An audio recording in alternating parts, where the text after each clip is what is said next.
The moment history looked away. Some turning points announced themselves with noise. Others passed so quietly that history barely notices them at all. This story begins with one of those moments, when attention was elsewhere, when the world was distracted, and when a decision slipped through unnoticed, shaping everything that followed. This moment matters today because the future is often decided in the gaps between headlines. While eyes focus on spectacle, real power moves silently, altering direction without permission or applause.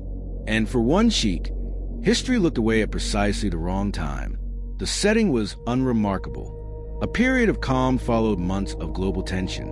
Crises had faded from the front pages. Leaders spoke of stability returning. Attention drifted toward comfort. And in that lull, a decision waited quietly, underestimated by those who believed the danger had passed. He had been presented with a long-delayed choice, one postponed repeatedly because it was inconvenient rather than urgent. The issue lacked drama. No protests, no deadlines, no immediate consequences. Yet beneath its ordinary surface lay a structural shift that would influence power for decades. Advisors treated it as routine. They framed it as technical housekeeping, best resolved quickly and without debate. The language was careful, neutral, forgettable. And that forgettability was exactly what made the decision dangerous. He sensed it immediately, not because the proposal was flawed, but because it was invisible. He began reviewing the details alone, tracing implications others had skipped, small adjustments in authority, slight redefinitions of responsibility, minor reallocations of oversight. Each change seemed harmless in isolation. Together, they formed a quiet transfer of power no one had fully acknowledged. This was the moment history looked away. No public scrutiny would stop it. No urgency would slow it. And if approved without reflection, the decision would reshape the future while everyone was busy watching something else. As he closed the file, he understood the weight of the silence surrounding it. Sometimes the most consequential moments are not the ones fought over. They are the ones no one thinks to question. And once that realization took hold, he knew this decision could not be treated as routine, because what happens when history looks away is often what history regrets later. He resisted the pressure to move quickly. Speed, he knew, was often mistaken for efficiency, especially when consequences were deferred. Instead, he slowed the process, requesting deeper analysis where none had been planned. The reaction was subtle frustration. Advisors reminded him that the issue had waited long enough. Delay, they argued, served no purpose. But delay was the purpose. As reviews expanded, hidden assumptions surfaced. The proposal redistributed authority under the guise of streamlining. Oversight once shared would become concentrated. Accountability would thin, not by intention, but by design. No single change triggered alarm. But together, they altered the balance carefully built over generations. The conflict emerged when he raised these concerns in council. Some dismissed them as theoretical. Others insisted that power needed flexibility to respond faster in a modern world. A few warned that reopening settled matters would create unnecessary debate. The consensus favored approval, not because it was right, but because it was quiet. He challenged that silence. He asked what problem the decision truly solved. The answers were vague. Efficiency, alignment, modernization. None justified the magnitude of the shift he saw unfolding. And in that vagueness, he recognized a danger consensus built on fatigue rather than conviction. The turning point came when he requested historical parallels. Cases where similar quiet adjustments had been made in the past.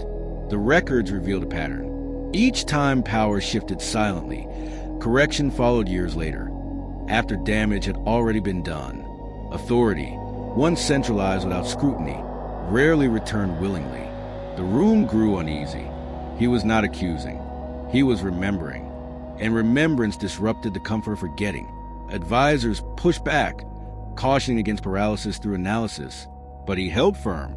Leadership, he reminded them, was not about avoiding discomfort. It was about preventing regret.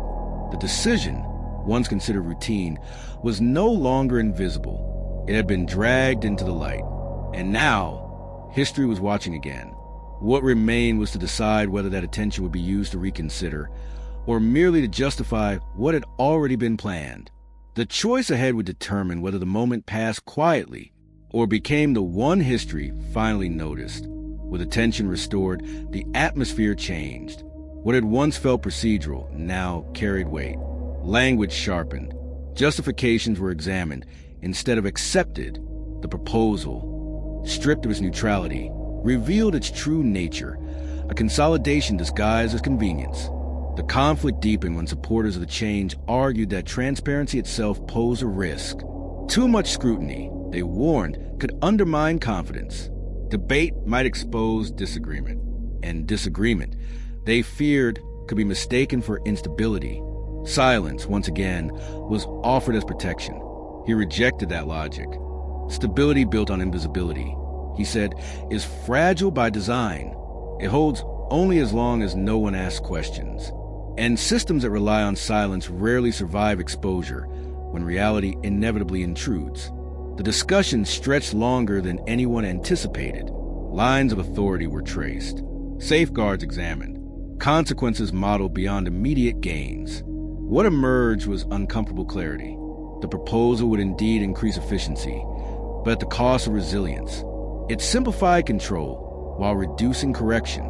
The turning point came when a younger advisor spoke, hesitant at first, then resolute. She acknowledged that the change would make leadership faster, but also harder to challenge. That speed without friction might feel powerful in calm moments, but dangerous in crisis. Her words broke a barrier. Others followed, voicing concerns previously left unspoken. The room shifted. Momentum slowed, not from indecision, but from recognition. The silence that once protected the proposal now threatened it. History, having looked away, was being forced to look back. He sensed the moment clearly. This was not about rejecting change outright. It was about choosing what kind of change deserved to endure. Quiet power could be efficient, but accountable power was sustainable. He proposed an alternative. Not cancellation, but redesign. Authority would remain flexible, but oversight would be strengthened, not reduced. Efficiency would be balanced with transparency. Silence would no longer be mistaken for stability. The proposal supporters resisted at first, but the logic held. The revised framework preserved speed without erasing accountability. It demanded more effort, but prevented concentration from becoming control. As the session ended, the decision remained unresolved. But something far more important had changed. The moment had been seen. And once history sees a decision clearly, it rarely allows it to pass unnoticed again. The final choice was approaching, and it would reveal whether leadership valued convenience or consequence. The final decision arrived without drama, but with unmistakable intention. The revised framework was approved, not unanimously, but deliberately. Efficiency was preserved, oversight strengthened, authority remained flexible, yet visible. The quiet transfer of power that once threatened to slip through unnoticed was halted, examined, and reshaped. The climax was not the vote itself. It was a refusal to let silence decide. By forcing the decision into the open, he had changed its nature entirely. What could have become a hidden concentration of control became a shared responsibility. History, once distracted, had been invited back into room before regret could take hold. The resolution unfolded steadily. Institutions adjusted to the added scrutiny. Processes slowed slightly, then stabilized. Debate became expected rather than disruptive. What some feared would weaken authority instead clarified it. Power, once examined, proved more legitimate, not less. In the months that followed, the consequences became clear. When challenges arose, accountability held. Corrections were possible because oversight remained intact. No single office carried unchecked influence. The system, though imperfect, was resilient, standing alone afterward. He reflected on the moment that almost passed unseen. It had not been dramatic. It had not demanded courage in public view, but it had required vigilance, the discipline to question what felt routine, and the patience to resist urgency when urgency served silence. He understood then that leadership is not only tested in crisis, it is tested in calm.